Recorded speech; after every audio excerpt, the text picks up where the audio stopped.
વિશે ઠાગાઠૈયા કરું છું. એક હતો કાગડો અને એક હતી કાબર.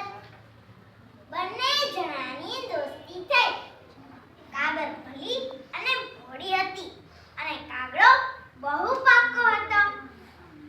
એકવાર કાબરબેને કાગડાભાઈને કહ્યું, કાગડાભાઈ, ચાલો ને આપણે ખેતર ખેડીએ.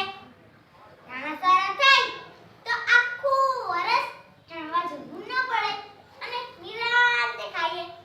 કાગડાભાઈએ કહ્યું, બહુ સારું, ચાલો. પછી કાબરબેન ને કાગડાભાઈ તો પોતાની ચાંચથી ખેતર ખેડવા લાગ્યા.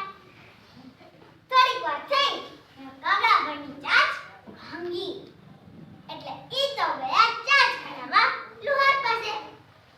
જતા જતા કાબરબેનને કહેતા જાય, કાબરભાઈ, તમે ખેતર ખેડતા જાઓ, હું હમણાં જ ચાંચ ખાવીને આવું છું. કાબર કહે, ઠીક.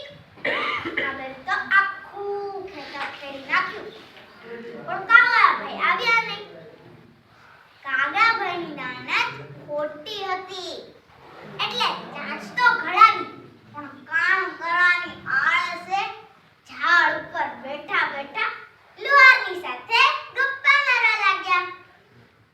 કાબરબેન તો કાગડાભાઈની રાહ જોઈને થાકી એટલે ઈ તો ગઈ. કાબરબેન તો કાગડાભાઈને બોલાવ્યા.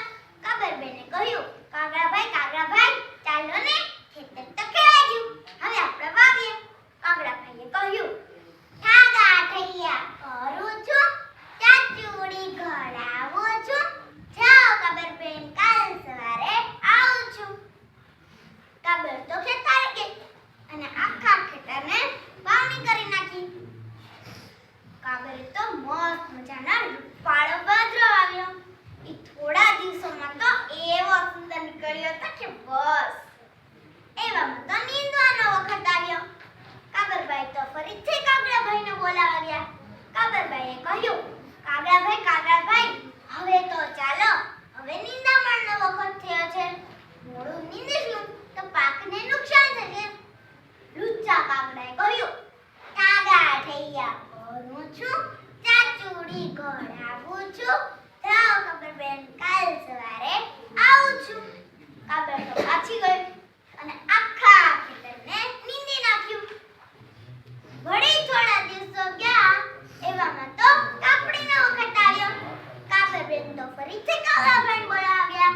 કાબરબેને કહ્યું, કાગડાભાઈ, હવે તો ચાલો, હવે કાપડીનો વખત થયો છે, નકર નુકસાન થશે. લુચ્ચા કાગડાએ ઝાડ પરથી જ કહ્યું, ઠાગાઠૈયા કરું છું, ચાચુડી ઘડાવું છું, જાઓ કાબરબેન, કાલ સવારે આવું છું. કાબર તો નિરાશ થઈને પાછી ગઈ અને ગુસ્સામાં આખા ખેતરની કાપણી કરી નાખી.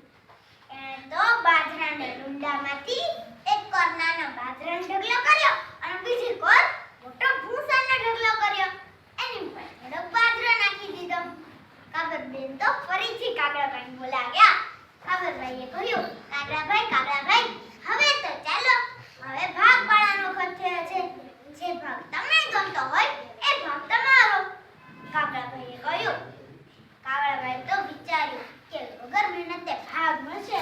એ સાંભળીને કાગડાભાઈ ભૂલાઈ ગયા અને પછી બોલ્યા, ચાલો કાબરભાઈ, હવે મારી ચાંચ બરાબર ઘડાઈ ગઈ છે. કાબર મનમાં બોલી, ખોટી દાનત નાખવા બરાબર ચાખશો કાગડાભાઈ. પછી કાગડાભાઈને કાબરબેન તો ખેતરે આવ્યા. કાબરબેનને કહ્યું, ભાઈ, હવે જે ઢગલો તમને ગમતો હોય એ ઢગલો તમારો. કાગડાભાઈ તો મોટો ભૂસાના ઢગલા પર જઈને બેઠા. જેવા એ ઢગલા પર જઈને બેઠા તો એ ભાઈ સાહેબના પગ અંદર ખૂબી ગયા.